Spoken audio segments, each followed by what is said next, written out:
In this video, I will tell you about the 8 fundamental human movement patterns. I'll let you guys know how I categorize multi-joint exercises based on these patterns and tell you which muscles each of them train.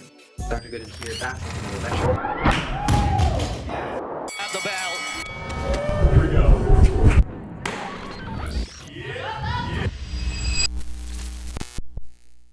So many exercises have confusing names that don't seem to apply to the actual execution of that exercise. Some are named after countries like the Romanian deadlift or the Bulgarian split squat.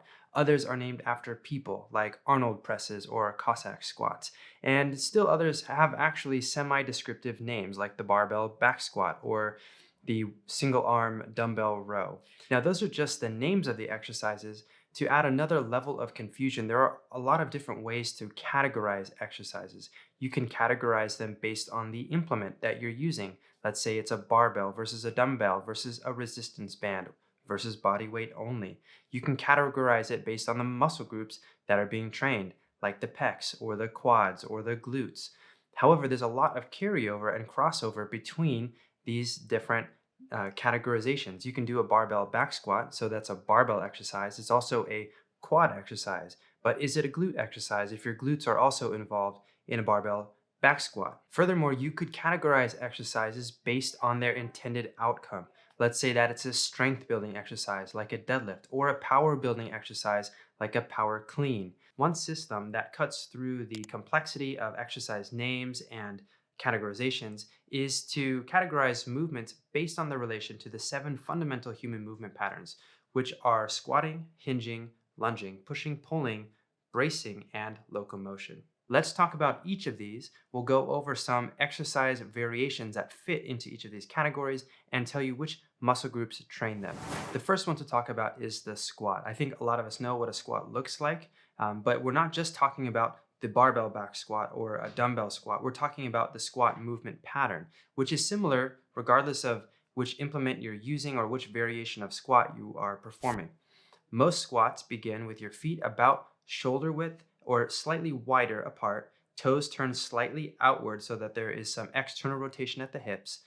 When you're standing tall, you take a deep breath and brace. This is called the Valsalva maneuver, which helps to protect your spine. It creates a sort of a bubble within your diaphragm, and your spine exists between that hard bubble of air and your spinal erectors, creating tension up and down the spinal column. So you take a deep breath of air, you brace, and then you descend into the squat. This is hip flexion, knee flexion, and ankle dorsiflexion happening simultaneously as you descend. You want to go down until you run out of range of motion or to the point just before your spine begins to flex slightly. You don't want to go down into spinal flexion under load. This can lead you to some dangerous positions for the spine. So keep your spine neutral or slightly extended and you squat all the way down until you run out of range of motion. At this point, you drive through the entire foot, not just the heel, to return to standing. As you return to standing on the way up, that concentric portion, you're going through plantar flexion, knee extension, and hip extension. Now, the most common strength building squat exercises are the barbell back squat and the barbell front squat. However, you can perform it with a lot of different implements for different repetition ranges and for different outcomes, whether that is for hypertrophy, strength, power, even speed. If you use a much lighter load and go through the reps very quickly, you could be training speed with the back squat. So while the barbell back squat is used in powerlifting and as a main accessory movement in weightlifting and as the backbone of a lot of strength and conditioning programs, there are literally hundreds of other squat variations that you can use to train various fitness qualities. Now, the primary muscle groups that are engaged during this squat, regardless of the movement pattern, are the quadriceps, the glutes, and the hamstrings, and to a lesser extent, the hip adductors as well, those muscles on the medial aspect of your thighs. Your lumbar spinal erectors or your low back will also be stimulated in an isometric way as they brace to stabilize your spine.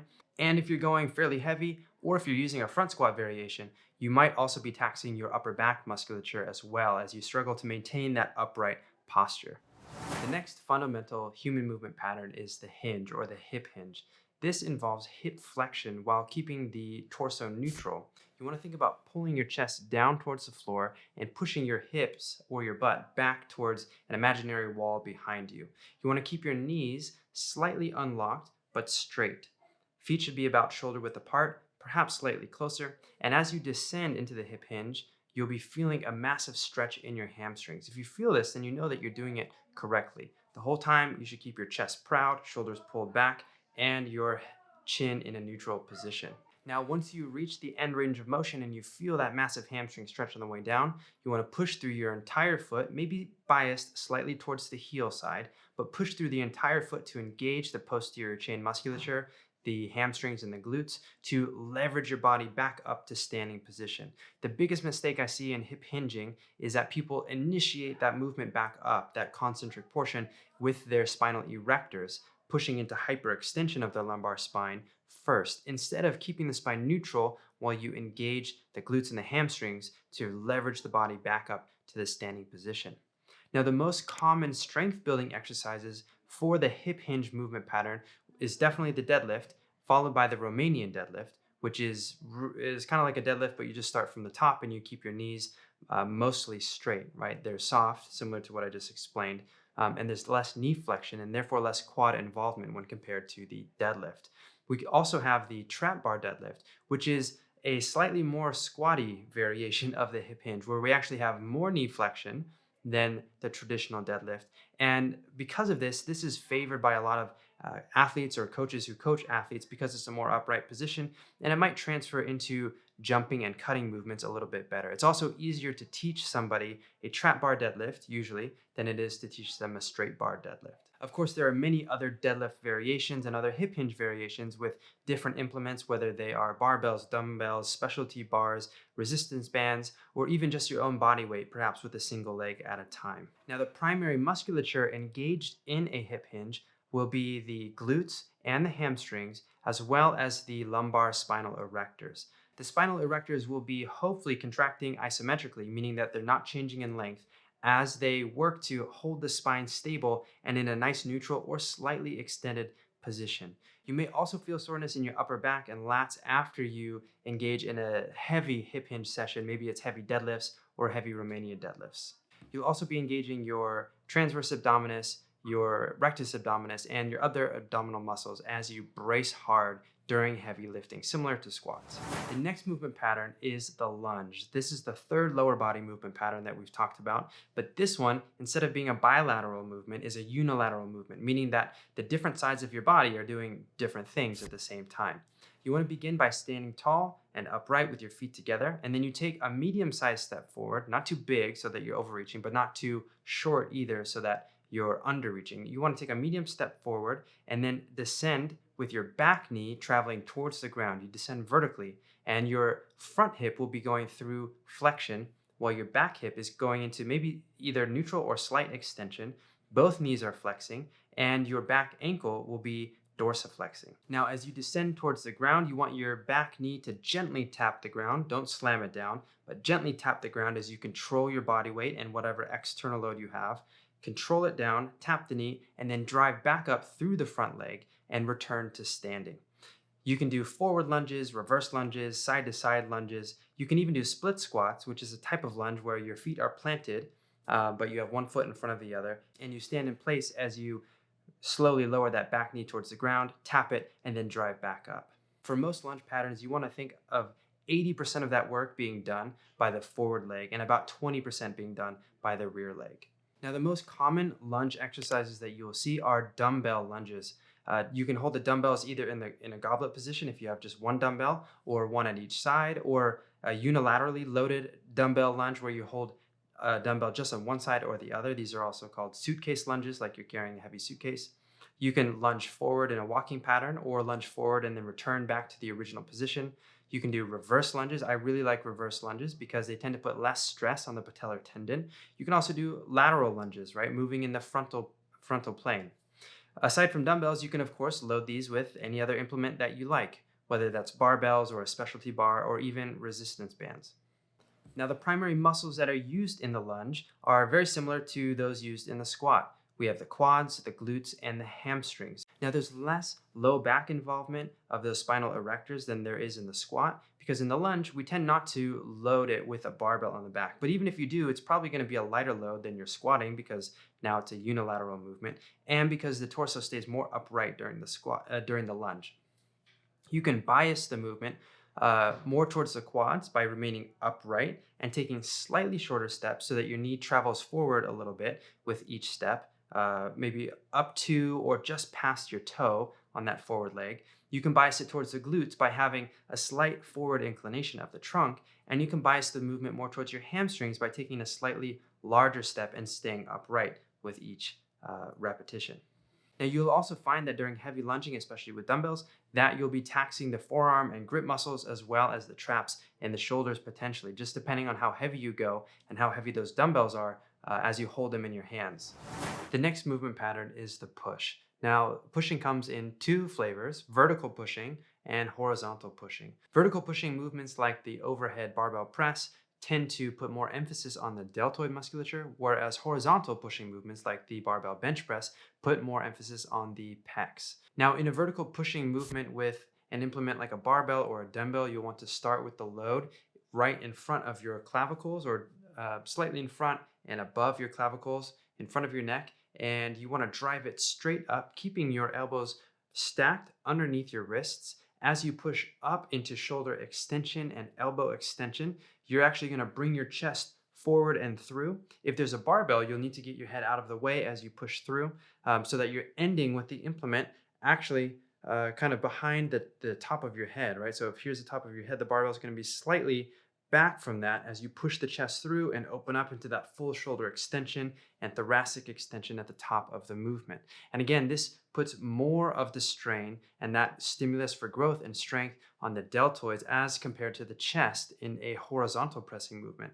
In horizontal movements, let's say the barbell bench press, you're going to start at the top with the bar directly again over your clavicles or right in front of your clavicles. And as you descend with that bar down, you're actually going to arc down to touch it right at the bottom of your sternum.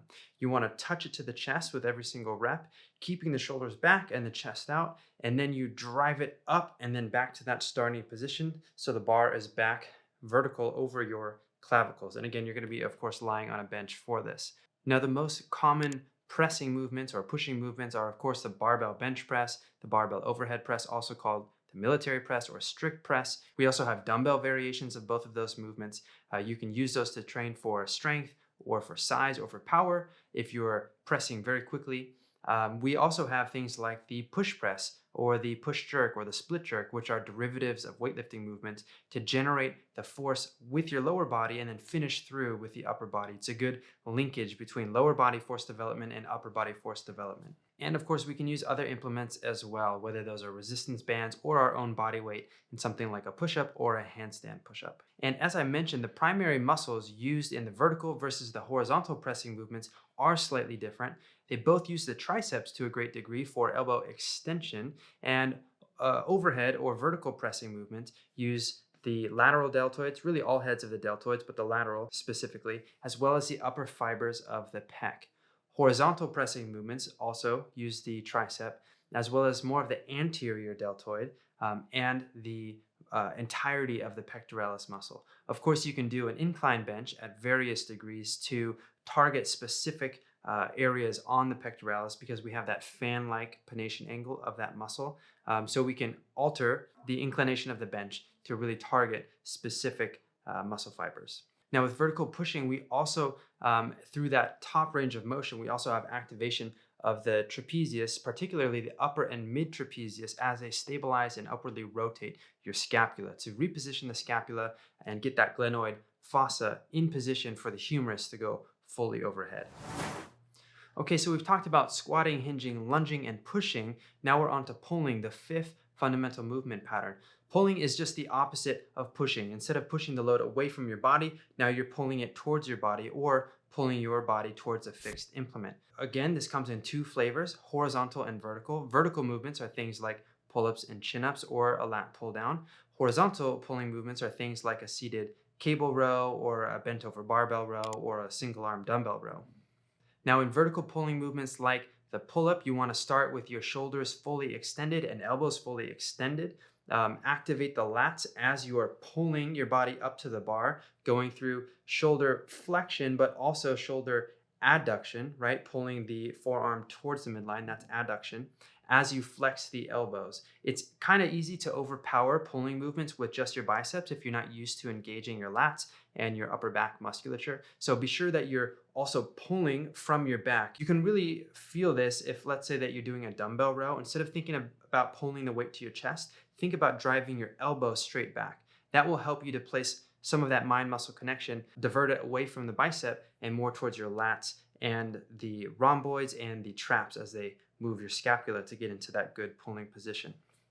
Anyways, back to the vertical movement. As you're pulling up with your chest to the bar, make sure that your chest is leading, not just your chin, right? They're not chin ups like just using your neck. They're chin ups because the rest of your body is pushing your head over the bar, right? So you're pulling up to the bar and then you descend slowly. Don't just let yourself drop back down, but make use of that eccentric range of motion where your body is naturally stronger through the eccentric range to control the movement back down to the start and then start again. Ideally, you want to do chin-ups or pull-ups with no kipping. Of course, kipping is a specific technique for the sport of CrossFit, but it could also help you get your first pull-up if perhaps you're working towards a body weight unassisted pull-up. For horizontal pulling movements, it's much the same as vertical, except for, of course, now you're starting with your hands more in this horizontally adducted position, right? This is horizontal adduction and horizontal abduction. So you're starting here and you're pulling the weight or the implement towards your chest. So think about something like a one-arm dumbbell row. You're going to start with that dumbbell out in front of you, and as you drive the elbow back, you want to be pulling your shoulder blade back into position, back into scapular retraction as you do that, driving the elbow back to activate, again, that upper back musculature as well as your lats as your elbow is flexing and your shoulder is going through extension and maybe even into hyperextension. You really want to work the full range of motion. Now, the most common strength and size building pulling movements include pull-ups, chin-ups, lat pull-downs, and then barbell and dumbbell rowing movements.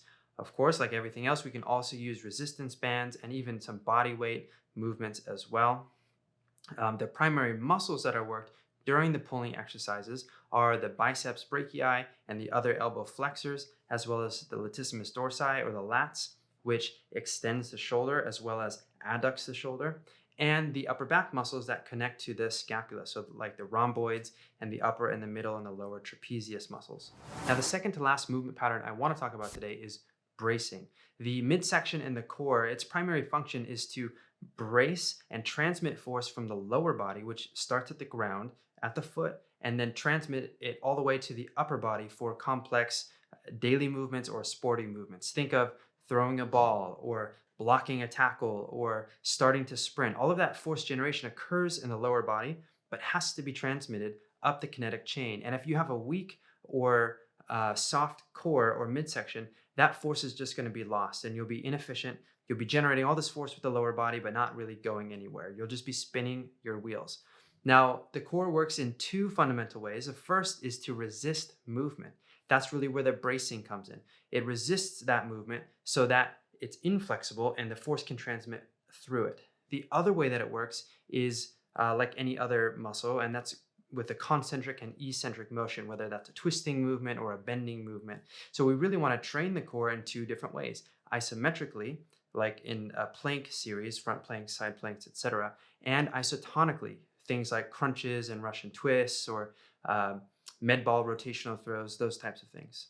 Now, the primary musculature that we'll be training when we think about core training, it's not just the ab muscles or the rectus abdominis, although it's important to have a strong rectus abdominis, but also the internal and external obliques. Those are the muscles on the sides that are responsible for lateral flexion as well as rotation in the transverse plane, and also the transverse abdominis, which is almost like a big belt, and it's very deep. It's deep to the other musculature, and it goes around your midsection. We want to train all three of these as well as the spinal erectors. We can't neglect the muscles in the midsection that are on the posterior aspect. We train those during squats and deadlifts as well, but they can often use some direct training.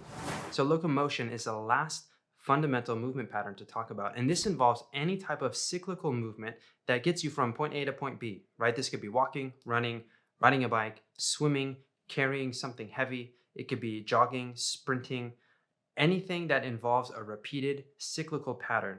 You can train that, right? Obviously, we've all gone out for a jog before, but when we're thinking about a strength and conditioning program, we often forget about locomotion. Now, any locomotion activity can be performed at low intensities, moderate intensities, or high intensities, and of course with a variety of movement patterns or implements. It just really depends on the desired outcome. For instance, if you're training a strongman, you might not send them out for a jog for their metabolic conditioning or for their locomotion movement pattern training, but you might have them do a heavy farmer's walk, which is a form of loaded carry.